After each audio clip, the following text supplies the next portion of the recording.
of the year. Cold one minute, hot the next. And so parents need a lot of education, and they need to find ways of taking care of their babies and little children throughout the season.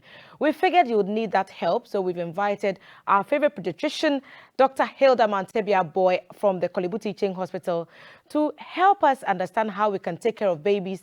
She is a specialist with the Pediatrician Society of Ghana as well, and she'll be educating us on the best ways to look after our children during this Harmattan season. And so, Dr. Mantebia, good morning. Happy New Year. Welcome. How are you doing? Good morning. Happy New Year. I'm fine. How are you Love also? that. We're very well. Thank you for joining us. So you are our first health specialist of the year 2023.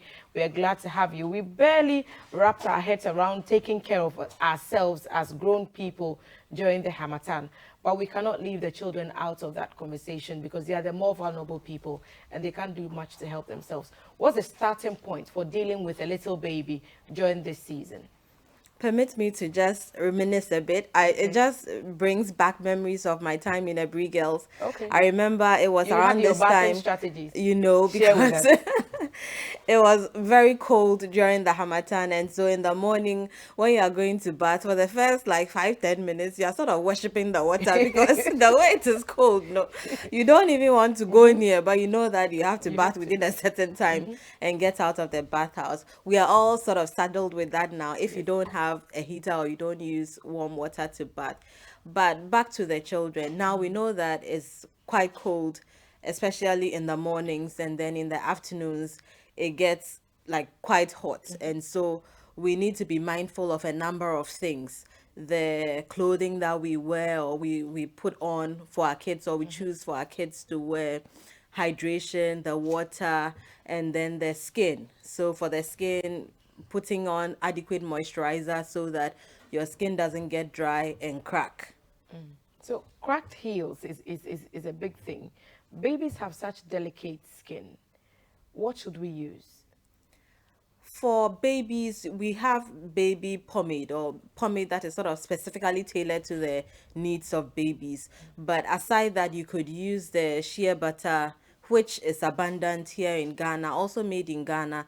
There's petroleum jelly, which can also be used. There are different brands of that, but any of these can be used for the skin of babies. What I would Let me just throw this in for older children now. I'm realizing, and a number of us are also realizing, that people are bleaching the skin of children. And so, yes, so sometimes it's not intentional. The mother, you may notice, is bleaching her skin and she's using the same pomade for the child. She may have noticed that the child is getting fairer, but they prefer the fairer skin, and so it's really not a problem for them. I would recommend strongly that we all pay attention to that. In the consulting room now, out of about 5 mothers that you see with their children, you may notice that about 2 out of 5 are bleaching their skin, and even men They're are bleaching the bleaching. babies, So they are bleaching their skin, and some of transferring that yes, habit to. yes, because often they share the pomade that they are using.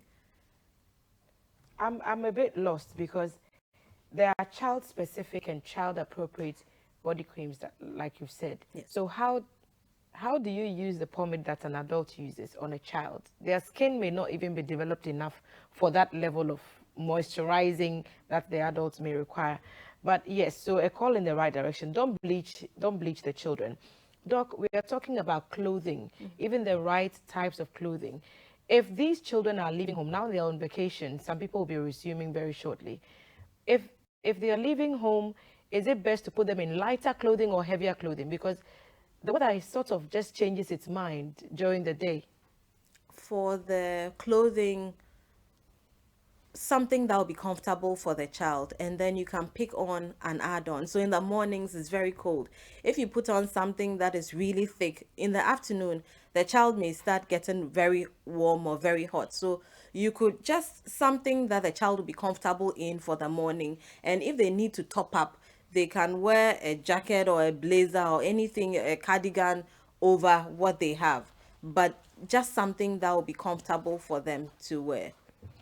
Should we even bath the babies at all? I'm talking about the really small babies. The adults may be playing around, so I don't know what you would say, but babies, should we bath them this season? Definitely, babies should be bathed, but they don't need to be bathed twice a day. The once a day can be fine. And when you are bathing them, the water that you are using to bath them should be lukewarm water, not hot water or cold water, lukewarm. And ideally, bath them in an enclosed place so that while they are bathing or they are being bathed, we're talking about babies, so while they are being bathed, you don't have cold coming in. When the door is open, it's likely that you have a lot of cold air coming in, so you just close the door, you use lukewarm water to bath them, and you don't need to bath babies twice a day. So if you're in a compound house, go inside the room and bath the little baby. Yes, wherever you can set up comfortably to bath the baby. Okay. Now we are talking about some diseases that we may need to be aware of in this season. What are children particularly prone to at this time of the year? For children, especially with the conditions like sickle cell disease, who the cold can be a precipitant for a crisis. It's also around this time that we tend to see a lot of them coming in with the bone pain crisis. So they should also be properly clothed and have adequate fluids in. They should stay hydrated to prevent them from going into crisis, because it tends to be common around this time. The colds and coughs are also common around this time. And for that, the dust may play a role in some cases. Would recommend that the mask, many of the protocols that are used for COVID prevention also help to prevent some of these respiratory infections. So when they are in school or if they are outdoors, they can put their mask on. Again, that will also help to reduce the amount of dust that they are likely to inhale. And dehydration, we don't tend to commonly see them coming in just because of dehydration from Harmattan, but it's something that we need to be mindful of. So during this period, children should be well hydrated, so they should have enough water. They should have a bottle with water as they walk along, play along, and then even in school, they should have a bottle of water, and remind them to take water so that they don't get dehydrated. For the adults, do the same. When you go out, have your bottle of water. In advanced countries, often when you go, you see that everybody has a bottle of water in their bag.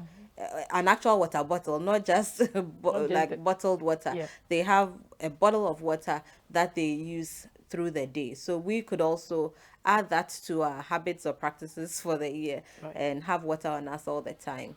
So these sound pretty standard, and it sounds like, from my layman's perspective, that they are low-hanging fruits. These are things you could easily deal with.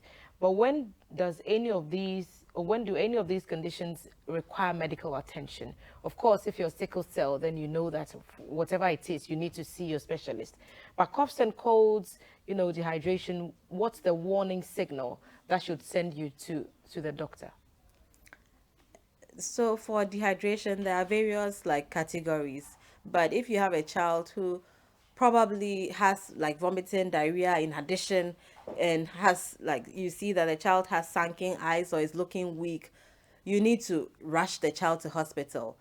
If there's also a child who is in crisis from sickle cell disease, they often are taught that you start with the medications, the paracetamol, the brufen is started at home. If it doesn't resolve, then they quickly have to return to hospital so that we can probably admit, give them some drips or fluids, and help to manage whatever else they may be coming with. Another thing that is common during this period is the nosebleeds. So people tend to, because of the dryness of the mucous membranes, they tend to have nosebleeds a bit more. For that, you may or may not be able to prevent it, but just avoid picking your nose. And then if you happen to have a nosebleed, you pinch the base of your nose for about 10 minutes.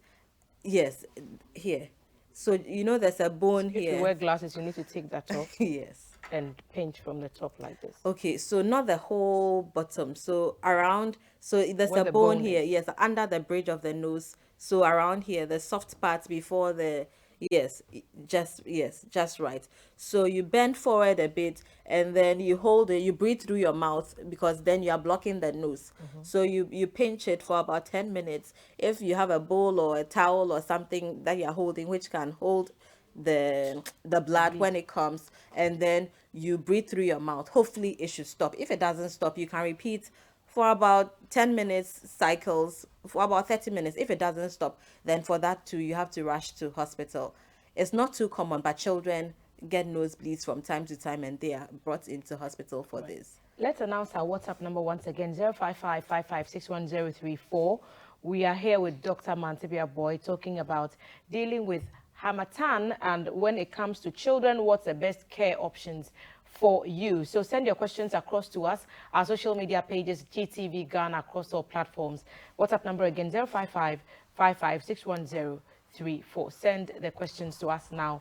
We'll be wrapping up very quickly. So we've talked about nosebleeds, and we've talked about some of the things that older children could potentially do. But what are some of the distress signals for babies that parents should be aware of? There may be new moms out there, they've never experienced this, and so the child may be in distress, but they may not know. Okay, so one thing we commonly find is that even babies, for some people, they overwrap them. So they wrap them too much in an attempt to make them feel warm enough and not get cold. They overwrap them. You don't need to overwrap your baby. Once you put on the cap, once the baby is in socks, is wearing a dress and maybe has one other cloth around, it's okay. Some of them will wrap until the baby starts getting warm, and sometimes that will make them cry, and you may not be sure of exactly why they are crying, but that may really be the reason why they are crying. Some of them will even end up in hospital with a fever, and then when you unwrap them for a little bit and you recheck the temperature, you see that their temperature is fine. They are not actually having like a fever, but it's just because of the overwrapping. Again, with the pomade, even babies can also get dry, like very dry skin. And so after bathing, you put on the pomade, and if you notice that the skin is dry within the day, don't wait till another bath before you put pomade on. It's the same for the older children and even adults. Once the skin is dry, you put on the pomade again. And this could mean 3 times a day, 4 times a day. As often as the child or the baby needs it, you put the pomade on. There are different conditions. So something like eczema could also cause them to have very, very dry skin. But in such cases, again, is the moisturizers that we recommend for you that you put on the skin, and the shea butter that is readily available on the market. It doesn't have to be anything very fanciful. Sometimes you realize that a lot of mothers go chasing brands and they are not able to keep up. The same things that we have available in Ghana They are do them often right. good enough. Yes, they do their job very well too. So if a baby has dry skin, when does it need a doctor's attention? Because you've said that we can use shea butter and all. Yes. So what should the mother know as the signal to send the child to hospital? If something has happened, then they need to go. Okay, so if the skin is dry and you notice patches of skin, sometimes there are scaling on the skin, like the skin is very dry, but you also see that there are some patches that are like lighter skinned than others, as if there's a rash there, you're not sure. All these things should prompt you to just bring the child to hospital so that we can assist you with the management of the child. Okay, so we are giving some tips to parents in how they can look after their children in this season of Hamatan. And so we are talking to Dr. Mantebia Boy, and she's shared some tips with us. We'll be taking your questions in a little while. Doc, so reiterate for us again what the immediate steps for parents should be this season. Some people are shopping right now. You've talked about clothing, and you've talked about importance of wearing an extra layer of clothing. Does the fabric matter? Should we look at other ways? The children's backpacks, what should be in there when they're going to school this season? You've mentioned the clothing, which is good. And for the fabric for the clothing, cotton is often very comfortable, and so that is usually preferred. But all the other fabrics that we wear are good enough. It doesn't necessarily have to be like wooling before it will provide the warmth that the child needs. So any fabric, cotton more preferable because it's also very gentle on the skin. And But they could Ghanaians have, call something sweater, like a yes, jumper or a yes. jacket, or will that be necessary? It may or may not be necessary. It's good to have one around, especially in the mornings when it's so cold and they are going. But at some point in the day, they may have to take it off because you saw the temperatures that were put on the Yep. screen. 33 degrees, 30, 36. Those are hot temperatures. And so the child shouldn't wear that throughout the day. And sometimes they may even develop a heat rash because they are just being Yeah. overly warmed. And so you could put it on in the morning, but during the day, you let them know that, oh, if it starts getting hot, they should just take it off. In their backpacks, they should have some water. Often many of the schools will ask that you give them water anyway, but they should definitely have some water in there. They should have a moisturizer or pomade, so it could be the same shea butter put in a container that is small, presentable, and send. If you have money to buy the other branded ones, the other like hand creams, that you could also give that, but the basic shea butter is good enough. And they should eat well as usual at school to stay healthy, because then their immune system is also boosted and they are less likely to get infections. If they have a cold, the basic things to treat the cold, you know, they should stay hydrated, take fruits and veggies because that has vitamin C, which can help them to get better. The chicken soups, good life soup, all those may also be helpful, and adequate rest. If they have a cold or they are unwell, don't send them to school. Just keep them at home until they recover, and then they can go back to school to catch up. As for the bathing for them, they need to bath, especially the very active ones. Morning, evening, good, so that the sweat and the dirt can be washed off their bodies and they will feel even better. Right. I'm trying to check if there are messages, and if they are not, then we'll wrap up very quickly. You've given us all the tips that we need and when not to send the children to school, because that's also Yes. very, very important. Dr. Hilda Mantebia Boy is a pediatrician at the Kolebu Teaching Hospital, and she's been sharing tips on Harmattan and childcare with us. Dr. Boy, your final comments before we wrap. It's a beautiful season. It's a new year. Embrace it. Take care of your children and protect them, because they are the future and we are the ones to protect them. Thank you so much. We wish you a very, very happy new year, and send our love to everybody at the pediatric unit of the Kolebu Teaching Hospital, our good friends over there. Thank you, Thelma.